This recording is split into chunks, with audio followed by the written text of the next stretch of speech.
आज का दिन मेरे लिए बहुत खास था क्योंकि आज का दिन मेरी शादी का दिन था। शादी के लाल रंग के लहंगे में मैं बहुत सुंदर लग रही थी। सभी ने दिल खोलकर मेरी तारीफ की। मैं अपनी शादी की ड्रेस में बैठी अपने जीवन साथी का इंतजार कर रही थी। मेरे दिल में हजारों सपने थे। हर लड़की की तरह मैंने भी एक रोमांटिक और खूबसूरत शादीशुदा जिंदगी का सपना देखा था। लेकिन मेरा यह सपना उस वक्त टूट गया जब मेरी शादी मेरे जीजा जी के साथ तय हो गई है। ऐसा नहीं था कि वो उम्र में मुझसे बहुत बड़े थे। वह एक पढ़ा लिखा और सुंदर युवक था, लेकिन मैंने उन्हें हमेशा जीजा जी के रूप में ही स्वीकार किया। मेरी दीदी कोमल की मौत के बाद जब उनकी सास ने मेरी माँ से मेरे रिश्ते के बारे में पूछा तो मेरी माँ मुझसे बिना पूछे ही मान गई। जब मुझे इस बारे में पता चला तो मैं उन पर बहुत गुस्सा हुई और काफ़ी दिनों तक अपने परिवार से बात करना बंद कर दिया। एक दिन मेरी माँ ने मुझे अपने पास बुलाया और कहा, बेटा, हम सब तुमसे बहुत प्यार करते हैं और हम तुम्हारे बारे में कोई गलत फैसला नहीं करना चाहते। राहुल एक अच्छा, सुंदर और पढ़ा लिखा आदमी है, एक अच्छा लड़का है और उसकी मुख्य बात लालची नहीं होना और अच्छी कमाई करना है। क्या तुम उससे सिर्फ इसलिए शादी करने से इनकार कर दोगी क्योंकि उसकी शादी को आपकी बहन से हुए 1 साल हो गए हैं? कभी कभी वक्त के साथ रिश्ते बदल जाते हैं। मेरी प्यारी बेटी, फिर भी अगर तुम मना करना चाहती हो तो मैं आज राहुल की माँ को फ़ोन करके मना कर दूंगी। तुम रात को अपने फैसले की सूचना मुझे देना। मम्मी इतना कहकर चली गई और मैं सोच में पड़ गई। मुझे समझ नहीं आ रहा था कि मुझे क्या करना चाहिए। मैं अपने कमरे में जब आई तो मेरा फ़ोन बज रहा था। मैंने मोबाइल उठाया तो उस पर नीलम कॉलिंग लिखा था। मैं अपने दिल में बहुत खुश हुई कि मुझे अपनी परेशानी अपने दोस्त को बता दूं और कुछ अच्छी सलाह मांग लूं। लेकिन कॉल करने के बाद मैं होश खो बैठी। जब नीलम ने अपने बारे में बताया तो मेरी आंखों से आंसू आ गए कि उसके पति ने उसे घर से निकाल दिया था और उसके कीमती गहने भी ले गए थे। अब उसके परिवार वाले उसे लेकर बहुत चिंतित थे और वे कानूनी रूप से समस्या को हल करने की कोशिश कर रहे थे। इन सब बातों को सुनने के बाद मैं अपनी चिंता भूल गई। उल्टा नीलम को सांत्वना देने लगी, जिसकी अभी 3 महीने पहले शादी हुई थी और अब इतने कम समय में इतना भयानक परिणाम देखा है। उसकी पूरी कहानी सुनने के बाद मुझे एहसास हुआ कि दुनिया बहुत मतलबी और भ्रमजाल है और बड़ों के फैसले के आगे झुकना बुद्धिमानी है, क्योंकि वे अपने अनुभवों के प्रकाश में सबसे अच्छा निर्णय लेते हैं। मुझे लगने लगा कि मेरी माँ का फैसला 100% सही था और तभी मैं अपनी माँ के पास गई और उन्हें बताया, माँ, मैं राहुल से शादी करने के लिए तैयार हूँ। माँ, जो इस वक्त रसोई में खाना बना रही थी, मेरे मुंह से ये शब्द सुनकर वो हैरान भी हुई और खुश भी। साथ ही उन्होंने मुझे गले से लगा लिया और मेरे माथे को चूमकर मुझे ढेर सारी दुआएं दी। माँ को खुश देखकर मैं भी खुश हो गई। मैंने शादी के बाद कोमल दीदी को हमेशा खुश और अच्छे कपड़े पहने देखा था, जिसकी वजह से मेरे दिल में कोई डर नहीं था। शादी के बाद पहली बार मैं दुल्हन बनकर उनके कमरे में दाखिल हुई और जैसे ही दीवार पर अपनी बहन की तस्वीर देखी, मैं उनके पास जाकर बोली, मेरी प्यारी बहन, तुम बहुत याद आती हो। आप इस दुनिया से बहुत जल्दी दूर हो गई हैं। मुझे ऐसा लगता है जैसे आप इस दुनिया में अपनी सारी खुशियाँ मेरे पालने में उड़ेलने आई थीं। इतना कहकर मैं उनकी तस्वीर को प्यार से देखती हुई सजे हुए बेड पर आकर बैठ गई। अब मैं राहुल का इंतजार कर रही थी। मैं आने वाले खूबसूरत पलों के बारे में सोचते हुए शर्म से शर्मा रही थी। उसी समय मुझे दरवाजे की कुंडी घुमाने की आवाज़ सुनाई दी तो मैंने नीचे देखा। राहुल अंदर आए और दरवाज़ा बंद कर दिया। राहुल बिस्तर के करीब चले आए और चुपचाप जैसे वह घुसे थे वैसे ही वापस चले गए। दरवाज़ा बंद होने की आवाज़ सुनकर मैंने आश्चर्य से अपना चेहरा घूंघट से बाहर निकाला और यह देखकर हैरान रह गई कि मेरे सामने मेरे दीदी की तस्वीर अपनी जगह से गायब थी। मैं कुछ देर वहीं बैठी रही। मुझे नहीं पता था कि मुझे क्या करना चाहिए। क्या मैं ये समझूं कि राहुल 1 साल बाद भी अपनी पत्नी की मौत के दर्द को भुला नहीं पाए हैं? उन्हें उस वक्त मेरे पास होना चाहिए। कुछ सोचकर मैं अपनी जगह से उठकर उनके पीछे हो गई। मैं सांत्वना के कुछ शब्द कहकर उनका दिल बहलाना चाहती थी ताकि हम दोनों एक दूसरे के बारे में कुछ बात कर सके। मैं कमरे से बाहर आ गई और उसी कमरे में गई जिसमें राहुल गए थे, लेकिन वह बंद था। मुझे आश्चर्य हुआ। मैं अपने भारी भरकम कपड़ों से परेशान होने लगी थी। सुबह से रात तक आराम ना मिलने के कारण मुझे नींद आने लगी थी, तो मैं अपने भारी भरकम कपड़े लेकर कमरे में लौट आई और कपड़े बदलकर सो गई। अगली सुबह जब मेरी आंख खुली तो राहुल बिस्तर के किनारे बैठे थे और मेरी सास उससे नाश्ते के लिए कह रही थी। मुझे उठता देखकर राहुल बोले, नए जीवन की नई सुबह मुबारक हो। राहुल ने इतने प्यार से कहा कि मैं पिछली रात के खराब मूड को भूलकर मुस्कुरा दी। उसी समय मेरी नज़र सामने की दीवार पर लगी दीदी की तस्वीर पर पड़ी। दीदी की तस्वीर दोबारा अपनी जगह पर आ गई थी। फोटो देखकर मुझे ऐसा लगा जैसे वह हमें देखकर मुस्कुरा रही हो। मेरे भी होठों पर मुस्कान आ गई। हमारे लिए नाश्ता आ चुका था तो मैं फ्रेश होने चली गई। राहुल और मैंने अपने कमरे में बेहद खुशगवार माहौल में नाश्ता किया। नाश्ते के बाद राहुल के कुछ दोस्त मिलने आए तो वो उनके साथ चला गया, जबकि मैं तैयार होने लगी। पूरा दिन मेहमानों से मिलने में बीत गया। आज मैं बहुत खुश थी। राहुल का रवैया देखकर उम्मीद थी कि जल्द ही हम करीब आ जाएंगे और एक दूसरे को समझ पाएंगे, लेकिन जब रात हुई और मैं उनका इंतजार करने लगी तो मैं बहुत निराश हो गई, क्योंकि कल रात की तरह राहुल कमरे में आया और दीदी की फोटो ली और दूसरे कमरे में चला गया। मैं बैठकर उन्हें उत्सुकता से देखने लगी। मुझे उन पर तरस भी आया, साथ ही मुझे दीदी की किस्मत से जलन भी हो रही थी, जिसे इतना प्यार करने वाला पति मिला था कि उन्हें भुला ही नहीं पा रहा था। जब मैं कमरे से निकली और राहुल के साथ दूसरे कमरे में गई तो उसने पहले ही कमरा बंद कर लिया था। मैं वहीं खड़ी हो गई थी और मुझे अंदर से राहुल की कुछ कहने की आवाज़ सुनाई दे रही थी। वे किसी से बात कर रहे थे।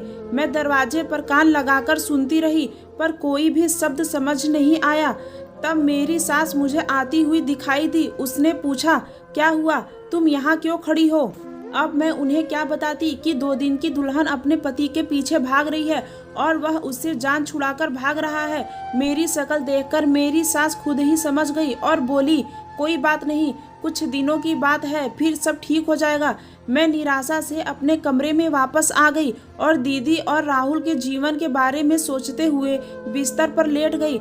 हम 2 बहनें ही थे। कोमल दीदी मुझसे 2 साल बड़ी थी। हमारे माता पिता ने हमें बहुत प्यार और स्नेह से पाला था। दीदी की पढ़ाई पूरा होने के बाद उनके लिए खूब रिश्ते आने लगे, लेकिन हमारे माता पिता इस मामले में किसी भी तरह की जबरदस्ती में विश्वास नहीं रखते थे, इसलिए उन्होंने फैसला दीदी को सौंप दिया। मेरी माँ की सहेली के बेटे राहुल का रिश्ता आया। माँ बहुत खुश हुई और उसकी खुशी देखकर दीदी भी मान गई और पापा ने भी राहुल को बहुत पसंद किया था और राहुल खुद कोमल दीदी को एक समारोह में देखकर उसे पसंद करता था। मैंने उनकी शादी को खूब एंजॉय किया। इकलौती संतान होने के कारण मेरा विशेष महत्व था। शादी के बाद मैं अक्सर अपनी दीदी को अजीब सी उलझन में उलझता हुआ देखा करती, खासकर जब मैं उनके घर रहने आती थी तो वह रात में कई घंटे बाहर टहलती रहती थी। जब भी मैंने उनसे कारण जानना चाहा, वो हंसती और मुझे टालते हुए कहती, बस यूं ही कमरे में दिल घबरा रहा था, इसलिए मैं बाहर आ गई थी। ये बात एक बार मैंने अपनी माँ से कही तो वो भी हंसी और बोली, पगली, नए घर में एडजस्ट होने में थोड़ा टाइम लगता है। जब भी दीदी हम लोगों से मिलने आती थी वह बहुत सजी सवरी और खुश होती थी, इसलिए मैंने भी इस भ्रम को अपने दिल से निकाल दिया था। लेकिन एक बार रात को जब राहुल दीदी को हमारे घर रात बिताने के लिए छोड़ने आए और मुझे उनका तौर तरीका संदेहास्पद लगा, मानो वह नशे में हो या नींद के प्रभाव में हो, या फिर शायद वह उस दिन जल्दी में थे और इसलिए दीदी को हमारे घर छोड़ने के बाद कार वो हवा में उड़ाते हुए चले गए थे। मैं दीदी से इस बारे में पूछना चाहती थी, लेकिन जब मैंने उनसे पूछने के लिए उनके कमरे में आई तो वो आंखें बंद किए आराम कर रही थी। मैंने उन्हें परेशान करना उचित नहीं समझा और वापस अपने कमरे में चली गई। अगली सुबह मैंने यह बात दीदी को बताई तो उन्होंने कहा कि ऐसी कोई बात नहीं है, हमारी बस थोड़ी सी लड़ाई हुई थी, इसलिए वे अंदर नहीं आए।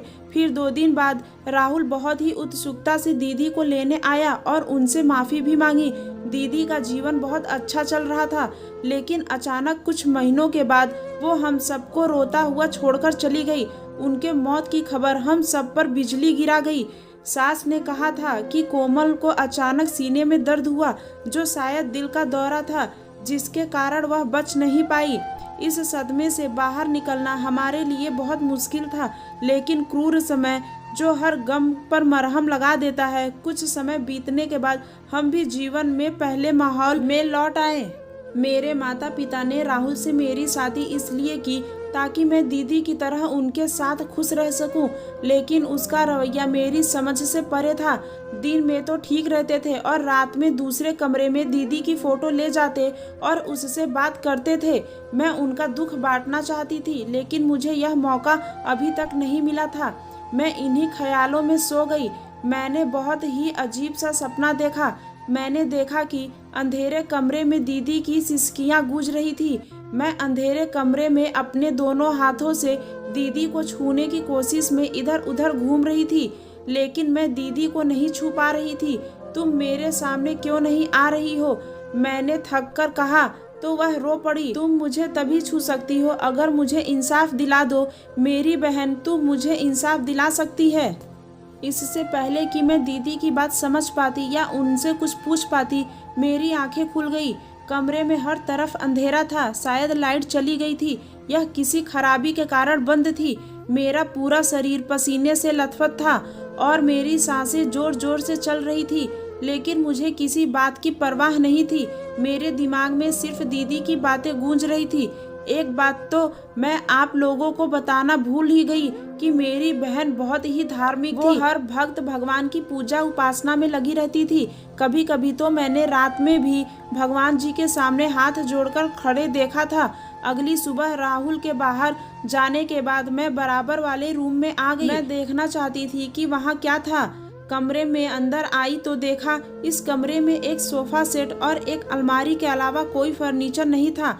मैंने अलमारी खोली तो देखा कि दवा के कुछ खाली रैपर्स थे।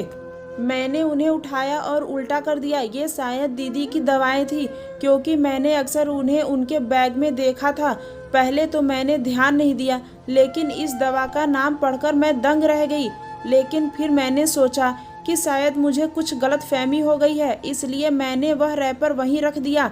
अभी अलमारी बंद कर ही रही थी कि एक छोटा सा शॉपिंग बैग मेरे पैरों में आकर गिरा। मैंने देखा कि वो नशीली दवाओं से भरा हुआ था। मैं बहुत हैरान हुई। मैंने वह बैग वहां से उठाया और चुपके से अपने कमरे में ले आई। शाम हुई तो राहुल बेचैन होकर घूमने लगे, जैसे उनका कोई कीमती सामान खो गया हो। मुझे उनकी बेचैनी महसूस हुई, लेकिन मैं इसे नज़रअंदाज कर दिया, क्योंकि अगर वह ड्रग्स का इस्तेमाल कर रहा था तो वो एक अच्छी पत्नी होने के नाते मुझे उसे रोकना चाहिए था। यही दवाएं मैंने दीदी के बैग में भी देखी थी। शायद राहुल की आदत को छुड़ाने के लिए वो ये नशीली दवाइयाँ अपने बैग में रख लेती थी। कुछ सोचकर मैं कमरे से बाहर आई। मुझे पता था कि राहुल का पसंदीदा डिश पनीर है, इसलिए मैं उसे बनाने के लिए किचन में गई, क्योंकि मैंने सुना था कि आदमी के दिल का रास्ता उसके पेट से होता है। इसलिए इस बात को फॉलो करते हुए राहुल के लिए पनीर बनाया। दीदी भी राहुल को खुश करने के लिए उसकी पसंदीदा डिश बनाया करती थी। यह दीदी ने ही मुझे बताया था। खाना बनाने के बाद मैंने नौकरानी के साथ टेबल सेट की और हम लोग खाना खाने लगे। राहुल को खाना बेहद पसंद आया था। उन्होंने खाया और मेरी तारीफ भी की। वह मेरी तरफ प्यार से देखते ही बोले, क्या तुम इतना मज़ेदार खाना बनाने के लिए मुझसे कुछ गिफ्ट लेना चाहोगी? राहुल के इस प्रश्न पर मैंने आश्चर्य से उनकी ओर देखा। सवाल से ज़्यादा उनके पूछने का तरीका निराला था। मुझे समझ नहीं आ रहा था कि मैं अपनी सास के सामने इसका क्या जवाब दूं। इसलिए मैं चुप रही। एक बार फिर राहुल ने अजीब अंदाज में अपना सवाल दोहराया। सास ने आनन फानन में मुझे किसी काम से किचन में भेज दिया। मैंने रसोई की खिड़की से देखा कि वह अपने बेटे को धीमी आवाज में कुछ कह रही थी। मुझे राहुल का व्यवहार बहुत अजीब लगा। एक दिन मैंने अपनी सास से बात करने की हिम्मत जुटाई और उन्हें बताया कि आपका बेटा नशा करता है, तो आपने उसके जैसे इंसान के लिए मेरा जीवन क्यों नष्ट किया? वह कहने लगी, ऐसी कोई बात नहीं है। तुम्हारी बहन और उसकी पत्नी की मौत के सदमे ने उन्हें झकझोर कर रख दिया है और उसने अपना दुख भुलाने के लिए यह सब किया है। मैं उसे समझाऊंगा। सास की बात सुनकर मैं ज़्यादा कुछ नहीं बोली और कमरे में आकर लेट गई। मैंने रात को फिर से सोने के लिए अपनी आंखें बंद की तो फिर से दीदी का रोता हुआ चेहरा दिखाई दिया। वह मुझसे न्याय मांग रही थी, लेकिन कैसा न्याय। अपने सपने में दीदी को इस तरह तड़पता देखकर मैं बहुत बेचैन हो गई थी। मेरे दिल में अजीबोगरीब ख्याल आने लगे कि मेरी दीदी की मौत एक्सीडेंटल थी या कुछ और। सास ने बताया कि दीदी को दौरा पड़ा तो अस्पताल ले गई। उस समय कुछ भी पूछने का कोई अर्थ नहीं था और इसमें कोई संदेह नहीं था, लेकिन अब सपने में दीदी को इस तरह देखना एक असामान्य बात थी। मैंने अस्पताल की उस रिपोर्ट को खोजने के लिए अपने कमरे की तलाशी ली जिसमें दीदी की मौत का कारण बताया गया था, लेकिन कमरे में ऐसा कोई कागज नहीं मिला। सुबह राहुल के काम पर जाते ही मैंने दूसरे रूम की सफाई के बहाने भी उस रूम को छान मारा, लेकिन वहाँ भी कुछ नहीं मिला। अब सिर्फ सास का कमरा बचा था और मुझे उम्मीद थी कि शायद यहाँ कुछ मिल जाए, और ऐसा ही हुआ। सास के कमरे में अस्पताल की एक रिपोर्ट मिली जिसमें दीदी की मौत का कारण हार्ट अटैक लिखा हुआ था। इसे अपनी आंखों से पढ़कर मन को संतोष हुआ और थोड़ी शर्म भी आई कि मैं अपने ही घर वालों पर शक कर रही थी। राहुल के ऐसे ही धूप छांव वाले व्यवहार में दिन बीतते गए। एक रात मैंने देखा कि जब वह दूसरे कमरे में गए तो उसके हाथ में एक नहीं 2 फ्रेम थे। एक फ्रेम तो मैं पहचान गई थी, वह दीदी की तस्वीर वाला फ्रेम था, और दूसरा शायद नया बना था, लेकिन सस्पेंस यह था कि वो उस दूसरे फ्रेम में किसकी तस्वीर थी। अगली रात जब मैं सोने के लिए लेटी तो मैंने जानबूझकर अपनी आंखें बंद की और फिर सोने का नाटक किया। आज रात मैं निश्चित रूप से उस रहस्य को जान लेना चाहती थी जो मुझे अंदर से बेचैन कर रहा था। मैंने देखा कि हमेशा की तरह राहुल कमरे में आया और हाथ में दीदी की तस्वीर लिए कुछ देर रुककर मुझे देखते रहे जब तक उन्हें यकीन नहीं हो गया कि मैं सो रही हूँ। इसके बाद वे बाहर निकल गए। मैं आंखें खोलकर उनकी पीठ की ओर देखा और जैसे ही वे दूसरे कमरे में गए मैं भी उठकर बैठ गई। उन्होंने मुझे सोते हुए देखा था, इसलिए कमरे का ताला बंद किए बिना दूसरे कमरे में थे। कुछ देर बाद मैं खामोश कदमों से धीरे धीरे चलकर बराबर वाले कमरे के सामने आ गई। मैंने धीरे से दरवाजे की कुंडी घुमाई और दरवाजा खुल गया। मैंने कमरे में झांका तो राहुल दीदी की तस्वीर पर झुककर कुछ बातें कर रहा था। राहुल की बातें मैं सुन सकती थी। वो फोटो से बातें करते हुए कह रहे थे, मेरी प्यारी शहजादी, तुम दूसरी दुनिया में कितना अकेला महसूस कर रही होगी।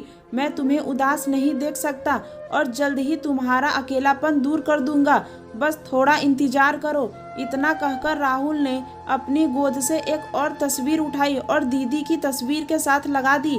दोनों तस्वीरों आपस में मिलाकर वह कुछ और कह रहा था। मैंने वह तस्वीर नहीं देखी, लेकिन उसके दिल को छू लेने वाले शब्द सुनकर मेरे पैरों तले से जमीन खिसक गई। मैं वापस अपने कमरे में चली आई और बिस्तर पर बैठ गई और एक गहरी सांस ली। मुझे ऐसा लगा जैसे मैं मीलों चल चुकी हूँ। मैं बिस्तर पर लेट गई और सोने की कोशिश करने लगी। राहुल आत्महत्या के बारे में सोच रहा था, दीदी के पास जाने की सोच रहे थे। हो सकता है कि दीदी के साथ वह दूसरी तस्वीर उन्हीं की थी। मुझे राहुल को इस हद तक पहुंचने से रोकना था। बहुत देर तक सोचने के बाद मेरी आंख लग गई कि तभी फिर से दीदी के कराहने की आवाज़ मुझे सुनाई पड़ी। वह लगातार न्याय की मांग कर रही थी। मैंने सपने में उन्हें वादा किया कि मैं उन्हें इंसाफ दिलाऊंगी। मेरी बात सुनकर वो मुस्कुरा दी थी। मैं बहुत ज़्यादा मुश्किल में पड़ गई थी कि दीदी का मामला तो मैंने अपने जानने में निपटा दिया था। उनकी मौत हार्ट अटैक से हुई थी। फिर दोबारा दीदी सपने में क्यों आई थी? लेकिन दीदी से वादा किया था तो मुझे वैसे भी अपना वादा निभाना था और मुझे नहीं पता था कि इसे कैसे करना है। रात के किसी समय मैं उठकर मैं दूसरे कमरे में गई। राहुल अब भी दूसरे कमरे में ही सोते थे, मेरे पास मेरे कमरे में नहीं सोते थे। मैंने दरवाजे को हल्के से धक्का दिया तो दरवाजा अंदर से लॉक था। मैं निराश होकर अपने कमरे में आ गई। सोच विचारों में गुम कब मेरी आंख लग गई पता ही नहीं चला। सुबह सोकर उठी तो फ्रेश होने के लिए अलमारी खोली और कपड़े निकाले। यह देखकर मैं दंग रह गई कि मेरी अलमारी से वह दवाइयाँ वाला बैग गायब था। मुझे यकीन हो गया कि वह बैग राहुल ने ही निकाला था। मुझे राहुल को गलत रास्ते पर जाने से रोकना होगा, राहुल को मरने से बचाना होगा, राहुल को दीदी की यादों से निकालना पड़ेगा। यही सब सोचती हुई मैं फ्रेश होकर आई और तैयार होकर बाहर आई। मेरी सास ने नाश्ता बनाकर तैयार रखा था। मैं नाश्ता कर ही रही थी कि मेरी सास बोली, बेटा रूपा, मेरे फ़ोन का बैलेंस ख़त्म हो गया है, अपने फ़ोन से डॉक्टर का नंबर लगा दो। सुबह से सर दर्द हो रहा था, उससे पूछकर कुछ दवाइयाँ ले लूँ। अपनी सास के बताए हुए नंबर को मैंने अपने फ़ोन में डायल किया और अपनी सास की तरफ फ़ोन बढ़ा दिया। गलती से मेरी उंगली रिकॉर्डिंग बटन पर लग गई और रिकॉर्डिंग शुरू हो गई। ये अनजाने में हुआ था, जानबूझकर ऐसा नहीं हुआ था। मेरी सास बात करती हुई अपने कमरे में चली गई थी। मैं भी अपने कमरे में आ गई थी, ये सोचते हुए कि जब मम्मी जी बात कर लेंगी तो खुद ही मुझे फ़ोन दे देंगी। काफ़ी देर के बाद मम्मी जी फ़ोन लेकर आई थी और मुझे फ़ोन देकर वापस चली गई। फ़ोन को चार्जिंग पर लगाकर मैं राहुल के बारे में सोचने लगी। वह दीदी से कितना प्यार करते थे, दीदी की यादों को भुला नहीं पाए, यहाँ तक कि वह दीदी के पास जाने की सोचने लगे, यानी खुद को मारना चाहते थे। वह सोचकर ही मैं कांप उठी। मेरा पूरा दिन इसी सोच विचार में निकल गया कि कैसे राहुल के दिल से दीदी की यादों को निकालूं, कैसे राहुल के दिल में अपनी मोहब्बत जगाऊं, लेकिन कुछ भी समझ नहीं आ रहा था। यही सब कुछ सोचते सोचते शाम हो गई। शाम को राहुल ऑफिस से घर आए तो उनके हाथ में एक पिज्ज़ा का डिब्बा था। राहुल कमरे में आए और बोले, रूपा, मैं ये पिज्ज़ा तुम्हारे लिए लाया हूँ, क्या तुम्हें पिज्ज़ा पसंद है? मैंने खुश होते हुए कहा, हाँ राहुल, मुझे पिज्ज़ा बहुत पसंद है। राहुल के चेहरे पर एक अजीब सी मुस्कुराहट आ गई जिसे मैं समझ ना सकी। उसी मुस्कुराहट के साथ बोले, अच्छा तो यह लो, खा लो। राहुल मेरी तरफ से पिज्ज़ा बढ़ा ही रहे थे कि तभी बाहर से मेरी सास ने राहुल को आवाज़ दी। राहुल पिज्जे का डब्बा मुझे देकर बोले, यह लो, जल्दी से खा लो, नहीं तो यह ठंडा हो जाएगा। यह कहकर राहुल बाहर चले गए। मैंने सोचा क्यों ना अपना पसंदीदा सीरियल सुनते सुनते पिज्ज़ा खाया जाए। इसी इरादे से मैंने फ़ोन उठाया। जो एपिसोड मिस हो जाते थे मैं उनकी रिकॉर्डिंग कर लिया करती थी। मिस एपिसोड की रिकॉर्डिंग सुनने के लिए मैंने फ़ोन में रिकॉर्डिंग खोली। सबसे ऊपर वाली रिकॉर्डिंग वही रिकॉर्डिंग थी जो मेरी सास डॉक्टर से बात की थी। मेरे दिमाग में ख्याल आया, मेरे सास ने इतनी देर बात क्यों की? उनके सर में दर्द हो रहा था, सिर्फ दवाई ही तो पूछनी थी। फिर भला दवाइयाँ पूछने के लिए इतनी देर बात करने की क्या ज़रूरत थी? न चाहते हुए भी मैंने वह रिकॉर्डिंग खोल ली और उस रिकॉर्डिंग को सुनने के बाद मेरे शरीर में जान ही नहीं रही। ऐसा लगता था जैसे मैं अभी गिर पड़ूंगी। सोचने समझने की शक्ति खो चुकी थी। मेरी सास उस डॉक्टर से कही थी कि डॉक्टर साहब, आपकी दी हुई दवाइयों से मेरे बेटे को कुछ फ़ायदा नहीं हो रहा है। आपने तो कहा था कि उसकी दूसरी शादी करवा दो, वह अब ठीक हो रहा है, लेकिन वह तो बिल्कुल ठीक नहीं हो रहा है। अपनी पहली पत्नी को मारने के बाद अब वह अपनी दूसरी पत्नी को भी मारने की योजना बनाने लगा है। मैं आपको अब तक न जाने कितने पैसे दे चुकी हूँ। आप मेरे सारे के सारे पैसे वापस कर दीजिए, मेरे बेटे को बिल्कुल भी फ़ायदा नहीं हुआ है। मेरी सास की बात सुनकर डॉक्टर ज़ोर से हंसा और बोला, देखिए आपका बेटा दिमागी मरीज है, उसे फ़ायदा होने में थोड़ा टाइम लगेगा। रही बात पैसों की, तो मैं आपको एक पैसा भी नहीं दूंगा। आपके कहने से ही मैंने आपकी पहली बहू की नकली रिपोर्ट बनाई थी कि उसकी मौत हार्ट अटैक से हुई है। अगर मैंने आपके बेटे की और आपकी यह कारी करतूत पुलिस में जाकर बता दी तो जिंदगी भर जेल की हवा खाते रहना। कल आ जाना मेरे पास, मैं दवाइयाँ बदल दूंगा। धीरे धीरे आपके बेटे को फ़ायदा होने लगेगा। और हाँ, मेरी फीस ज़रूर लेते आना। इतना कहकर उस डॉक्टर ने फ़ोन काट दिया था। मैं दुखी की हालत में बैठी हुई थी। इसका मतलब मेरी दीदी की मौत हार्ट अटैक से नहीं हुई थी, मेरी दीदी को मारा गया था, बेमौत मौत के घाट उतारा गया था। तभी तो मेरी दीदी मेरे सपने में आती थी और मुझसे इंसाफ की भीख मांगती थी। अपनी दीदी को याद करके मैं फूट फूट कर रोने लगी। जरा कुछ होश आया तो मैंने सबसे पहले उठकर अपने कमरे का दरवाज़ा बंद किया। मैं समझ चुकी थी कि राहुल इस पिज्ज़ा को खिलाकर मुझे मारना चाहता है। ज़रूर पिज्ज़ा में कुछ मिलाया गया है। मैंने पिज्ज़ा का डब्बा एक तरफ रख दिया और जल्दी से अपने पापा को फ़ोन लगाया। फ़ोन पर मैंने पापा को सब कुछ बता दिया। पापा को तो मेरी बातों पर यकीन ही नहीं हो रहा था, लेकिन फिर भी उन्हें यकीन करना ही पड़ा। पापा ने कहा, तुम घबराओ मत बेटा, जल्दी से जल्दी पुलिस को फ़ोन करो, मैं भी वहाँ पहुँचता हूँ। मैंने जल्दी से पुलिस को फ़ोन किया और अपने घर का एड्रेस बता दिया। थोड़ी ही देर में पुलिस हमारे घर पर पहुँच चुकी थी। उधर राहुल जो समझ रहा था कि पिज्ज़ा खाकर अब तक मैं मर चुकी होगी, इसी खुशी में हॉल में टहल रहा था, लेकिन पुलिस पर नज़र पड़ते ही उसके होश उड़ गए। पुलिस ने आते ही मेरी सास और राहुल को अरेस्ट कर लिया। मेरी सास और राहुल सफाइयाँ देते रहे कि वो बेकसूर है, लेकिन मेरे फ़ोन में मेरी सास और उस डॉक्टर की रिकॉर्डिंग काफ़ी थी उन्हें गुनाहगार साबित करने के लिए। घर से अपनी दीदी की यादों का कुछ सामान समेटा और उस घर से हमेशा के लिए अपने मम्मी पापा के घर आ गई। दीदी की तस्वीर को जब हाथ में लिया तो ऐसा लगा कि जैसे दीदी मुस्कुरा रही हो। अपने आप को इंसाफ मिलने पर और मुझे उस दरिंदे से बच जाने पर मैंने राहुल से कानूनी तौर पर तलाक ले ली थी और अब अपनी ज़िंदगी में आगे बढ़ गई है। मैंने अपनी अधूरी पढ़ाई पूरी की और एक बहुत ही अच्छी जॉब करने लगी। मेरे मम्मी पापा ने मुझे खुले दिल से अपनाया था। उन्होंने लोगों की परवाह नहीं की थी कि एक तलाकशुदा बेटी को कब तक घर पर बैठाओगे। न जाने कितनी ही ऐसी बातें बनी थी, लेकिन मम्मी पापा ने किसी की नहीं सुनी। जिंदगी बिना जीवन साथी के नहीं गुजरती। अगर तुम्हें लगे कि कोई ऐसा है जिसके साथ तुम अपनी ज़िंदगी गुजारना चाहती हो तो बेझिझक हमें बता देना, लेकिन हम अपनी तरफ से तुम पर कोई दबाव नहीं डालेंगे। मम्मी पापा की बात सुनकर मैं मुस्कुरा दी थी। एक फीकी सी मुस्कुराहट थी मेरी। मुझे नहीं लगता था कि अब मेरी ज़िंदगी में ऐसा कोई आएगा जिस पर विश्वास कर सकूंगी, लेकिन अगर मेरी किस्मत में सच्चा प्यार होगा तो भगवान उसे मेरे पास जरूर भेजेंगे।